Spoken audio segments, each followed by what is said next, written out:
The Columbus-based Strategy Group for Media is a political group that tries to get people elected. They've represented dozens of Tea Party and religious right Republicans, including Rand Paul, Ted Cruz, Michele Bachmann, and Newt Gingrich. And according to new court documents, there was recently a hilarious coup of sorts that happened there. So here's why I love this story. It shows you how feather-brained evangelical Christians are.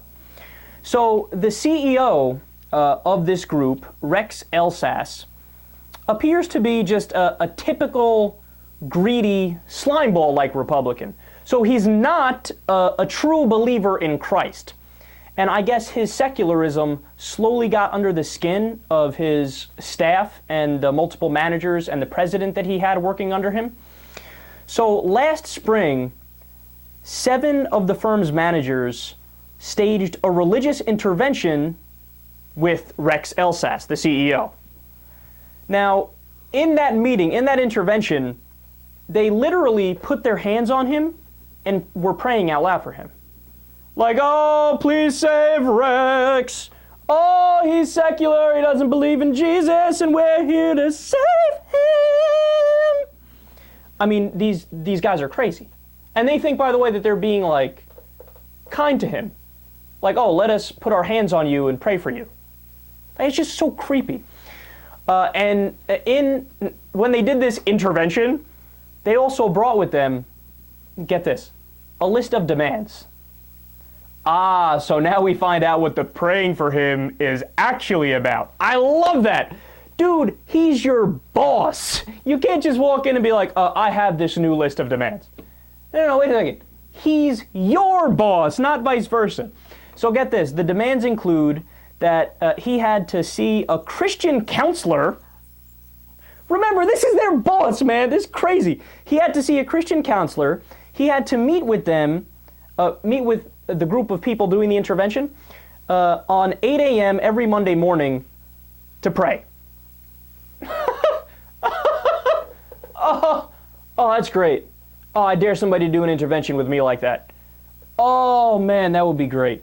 So he also needs to attend a new church, and he has to spend more time with his family.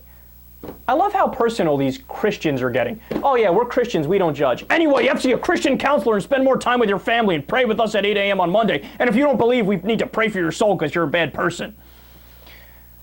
These guys, they're out of their minds. And then here's my favorite part. They dismissed him of his position.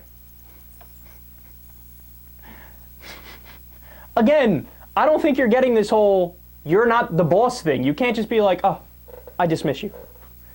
Think about you doing that with your boss. How would that work out? How would that go over? What would he do? After all these things, so of course, what did he do? He fired 3 of the managers, and I believe one of them was the president. And by the way, I'm surprised all of the people that went in there weren't fired. I would have fired all of them if I was this guy. So Rick Tyler, who's one of the new employees that they recently put as president of a strategy group, told BuzzFeed that these guys, quote, demonstrate a measure of delusion that remains unfathomable to me. The idea that employees could present to the owner of a company a list of demands with which they would take ownership of the company is a delusion that I can't reconcile with reality. Yeah, I agree. Here. And that's the other part I forgot to mention.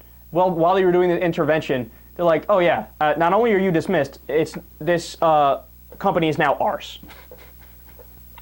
But are you ready for the best part? I haven't even gotten to the best part yet. So what appears to be one of the straws that broke the camel's back, one of the reasons why they decided, okay, we have to do this intervention, the CEO, Rex Elsas, upon hearing that Michele Bachmann had migraines, remember, Michele Bachmann was one of the people that they represented, he wanted to send her a gift because she had migraine headaches. So what he did is he sent an aide of his to the store Brookstone to find something that might help. You know how they have weird gadgets and whatnot, might be massage things that he thought might be a good idea. So what the aide accidentally bought and sent her was a vibrator. Oh, that's awesome. Oh, that's great, man. Now, of course, how are Christians supposed to react if they find something like that? Oh, they're supposed to be, oh my goodness, sex out, no, evil, yucky. I bet you, if Michelle got that, she'd look both ways and be like, oh, I'm clearing my schedule this afternoon. Marcus ain't giving me love in roughly 2.5 years. For some reason, he can't get it up. Gee, I wonder why. I'm going to go to work with this vibrator. Oh, it's the best gift ever. I love you, Rex.